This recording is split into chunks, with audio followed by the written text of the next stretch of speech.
ఇవాళ వాస్తవం ఏంటి అంటే రాష్ట్రంలో ఒక రాజకీయ పునరేకీకరణ జరుగుతూ ఉంది. సింహం బయటికి వస్తూ ఉంది అంటే గుంటనక్కల గుండెల్లో ఇలా రైలు ఉరుకుతున్నాయి.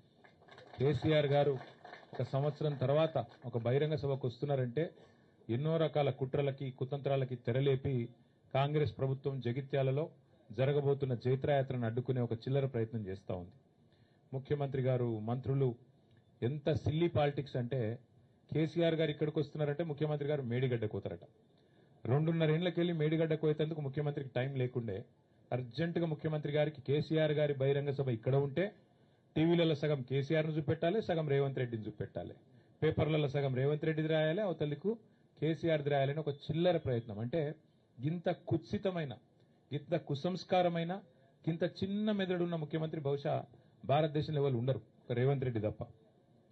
ఆయనకు హైటే తక్కువ అనుకున్నా, బుర్ర కూడా తక్కువ. అంటే ఈ మాట ఎందుకు అంటున్నా అంటే నిజం గింత చిల్లరగా ఉండకూడదు రాజకీయం. కేసీఆర్ లాంటి ఒక నాయకుడు ఆయన ఇంకా గీ ఏజ్ లో గీ స్థాయికి చేరుకున్న తర్వాత ఆయనకు పేపర్ వాళ్ళు ఏం రాస్తారు, టీవీ వాళ్ళు ఏం చూపెడతారు, ఆయనకి ఏమైనా ఉంటుందా?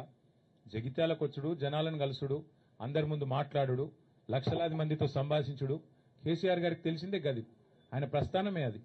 అట్లాంటిది ఇవాళ ఆయన ఇక్కడికి వస్తుంటే కోరుట్లకెళ్ళి వచ్చేటోళ్ళందరికీ ఇక్కడికి రానియకుండా రోడ్డు దవ్వుతారట. 3 ఏళ్లకెళ్ళి యాదికి రాలే రోడ్డు, ఇప్పుడే యాదికి వచ్చింది సడన్ గా. ఇంత చీప్ పాలిటిక్స్ ఇంత చిల్లర ప్రయత్నాలతో జగిత్యాలలో జన ప్రభంజనాన్ని అడ్డుకుంటామని రేవంత్ రెడ్డి గారు, అదేవిధంగా ఇక్కడ ఉన్న హైబ్రిడ్ ఎమ్మెల్యే, హైబ్రిడ్ కూడా కాదు, ఏం బ్రీడో ఇది, ఏ బ్రీడో ఆ బ్రీడ్ ఎమ్మెల్యే ఇక్కడ ఉన్నాయన ఏ పార్టీ ఆయనకే తెలియదు.